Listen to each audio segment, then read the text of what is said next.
ప్రభుత్వం ఎస్సీ వర్గీకరణ చేస్తామని చెప్పి అసెంబ్లీలో ఏదైతే బిల్లు పెట్టిందో దాన్ని తీవ్రంగా వ్యతిరేకిస్తూ ఉన్నాం. గతంలో సుప్రీంకోర్టు ఇచ్చిన తీర్పు గైడ్లైన్స్ పాటించకుండా అసలు రాజ్యాంగ విరుద్ధమైన ఎస్సీ వర్గీకరణను పార్లమెంట్లో చేయాల్సిన ఎస్సీ వర్గీకరణను అక్కడ చేయకుండా ఆయా రాష్ట్రాలు చేసుకోవచ్చని సుప్రీంకోర్టు తీర్పు ఇవ్వడమే తప్పు. అది మోడీ తీర్పు అని మేము ఆనాడే చెప్పినాం. ఈరోజు మోడీ గారు చేయాల్సిన పని, పార్లమెంట్లో చేయాల్సిన పని రాష్ట్రాలకు ఇచ్చి ఒక వర్గానికి కొమ్ము కాస్తూ ఈ ప్రభుత్వాలు పాలనను పూర్తిగా అనగదొక్కే ప్రయత్నాలు చేస్తూ ఉన్నాయి. కాబట్టి కేంద్ర రాష్ట్ర ప్రభుత్వాలు వెంటనే ఎస్సీ వర్గీకరణ అంశాన్ని వెనక్కి తీసుకొని పెరిగిన దళితుల జనాభా దామాషా ప్రకారం రిజర్వేషన్ శాతాన్ని 20% పెంచి దళితుల అభివృద్ధి కోసం, ఐక్యత కోసం ప్రభుత్వాలు కూడా పాటుపడాలని సందర్భంగా మేము డిమాండ్ చేస్తూ ఉన్నాం.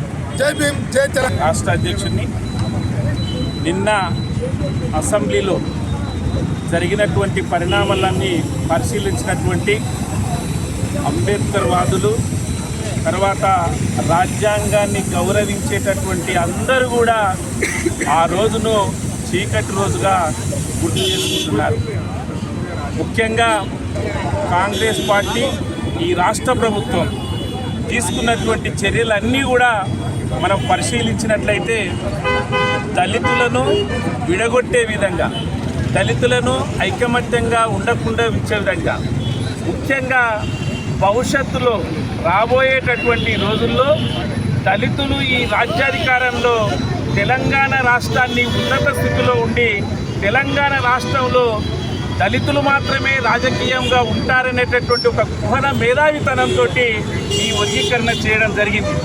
దీనిని సభ్య సమాజం అంతా కూడా ఎవరైతే అంబేద్కర్ వాదున్నారో, ఎవరైతే రాజ్యాంగాన్ని రక్షించుకోవాలని కోరిక ఉన్నట్టు వాళ్ళందరూ తీవ్రంగా వ్యతిరేకిస్తూ ఉన్నారు. ముఖ్యంగా అదే సందర్భంలో రాజ్యాంగంలో ఉన్నటువంటి 341 ఆర్టికల్కు విరుద్ధంగా వీళ్ళు ఈ కార్యక్రమాలు నిర్వహిస్తూ ఉన్నారు. సుప్రీంకోర్టు ఇచ్చినటువంటి గైడ్లైన్స్ను, తర్వాత సూచనలు కూడా పక్కకు పెట్టి వాళ్ళు చేస్తున్నారు. ముఖ్యంగా ఎంపీరికల్ డాటా అనేది ఈ వర్గీకరణలో ప్రధానమైనటువంటి పాత్ర పోషిస్తుంది.